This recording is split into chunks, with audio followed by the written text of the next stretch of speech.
Hello மக்களே! எல்லாரும் எப்படி இருக்கிறீங்க? நாங்க நல்லா இருக்கிறோம். நாங்க பாபாவோட ப்ரோகிராம் பண்ணுறதுக்காண்டி கொழும்பு போயிருந்தோம் நாங்க. அப்பேக்க தாமர கோபுரத்த விசிட் பண்ண போயிருந்தோம்.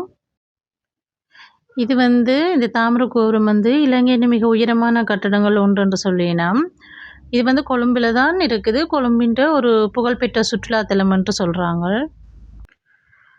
இது சுமார் 150 மீட்டர் உயரத்தில இருக்குது.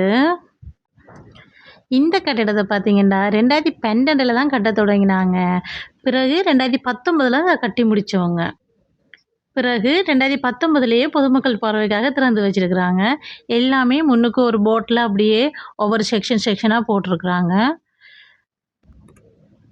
உண்மையிலேயே இந்த கட்டடத்த போய் பார்த்தது ஒரு வொர்த்தான விஷயம் மட்டும் தான் நான் சொல்லுவேன்.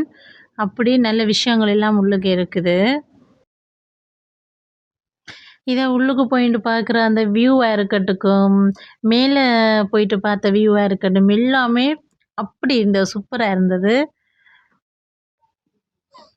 முக்கியமா இந்த ஒப்சர்வேஷன் டெக்குன்னு சொல்லி இருக்குது. மேல இருந்து பார்க்குறது.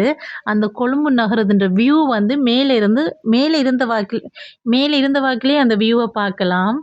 வேற லெவலுங்க. சொல்லவே முடியாது. கண்கொள்ளா காட்சி. இந்த கொழும்பு நகரத்த அப்படியே பார்க்கலாம். இந்தியன் ஓஷன் மற்றும் அதில சுற்றியுள்ள பகுதிகளை 360 கோணத்தில பார்க்கலாம் என்று சொல்றாங்க. நாங்க உண்மையிலேயே பார்த்தோம். நேரடியாவே போயிட்டு அத விசிட் பண்ணி நேரடியாவே நாங்க போய் பார்த்து அனுபவிச்சோம். சொல்லப்போனா நாங்க இத இரவு நேரத்தில போய் பார்க்கணும்ன்ற ஒரு ஆசையில தான் போனாங்க. அது இரவு நேரத்தில போய் பார்க்கேக்க உண்மையிலேயே வேற லெவல் சொல்லவே முடியாது. நான் இந்த வீடியோவ 2 விளாகா எடுத்திருக்கிறேன். நாங்க இத பார்த்து முடிச்சுட்டு அப்படியே ஒரு சின்ன ஷாப்பிங் கொண்டு போயிருந்தோம். சின்ன ஷாப்பிங் போயிருந்தோம். அதில பாருங்க நான் ஒரு வாட்ச் ஒன்று வாங்கியிருக்கிறேன். ஆல்ரெடி அதே மாரி வாட்ச் ஒன்று நான் கையிலயும் கட்டியிருக்கிறேன். எனக்கு அப்படி வாட்ச் வாங்குறது சரியான விருப்பம். அப்படியே பார்த்தீங்கன்னா, வாட்ச் எல்லாம் வாங்கிட்டு அப்படியே புதுசா கட்டியிருக்கிற பஸ்கால்ட் அதையும் பார்த்துட்டு, இது புதுசா மாடிஃபை பண்ணி கட்டியிருக்கிறாங்க. அதையும் பார்த்துட்டு, அப்படியே நாங்க போனோம். அடுத்தது என்ன போயிருப்போம்னு பார்த்தீங்கன்னா, நாங்க எங்கட டின்னர் எடுக்க போயிருந்தோம். ஒரு நல்ல ரெஸ்டாரண்ட் ஒன்று கூட்டிட்டு கொண்டு போயிருந்தார். அங்க போயிட்டு நல்ல சாப்பாடு ஒன்று சாப்பிட்டோம். சீ ஃபுட் ரைஸ் ஒன்று எடுத்திருந்தாங்க. சேம் டைம் சிக்கன் ரைஸும் எடுத்திருந்தாங்க. உண்மையிலேயே சாப்பாடு நல்ல டேஸ்டியா இருந்துச்சு.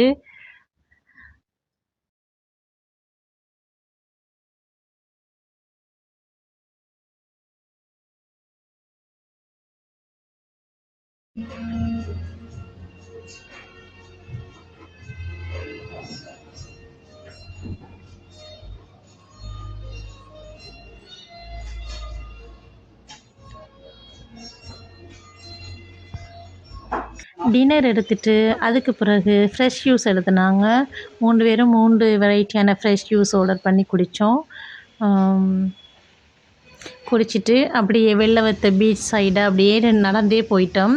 அப்படியே அந்த வியூவையும் பார்த்துக்கொண்டு ஹாப்பியாக ரூமுக்கு போயிட்டோம்.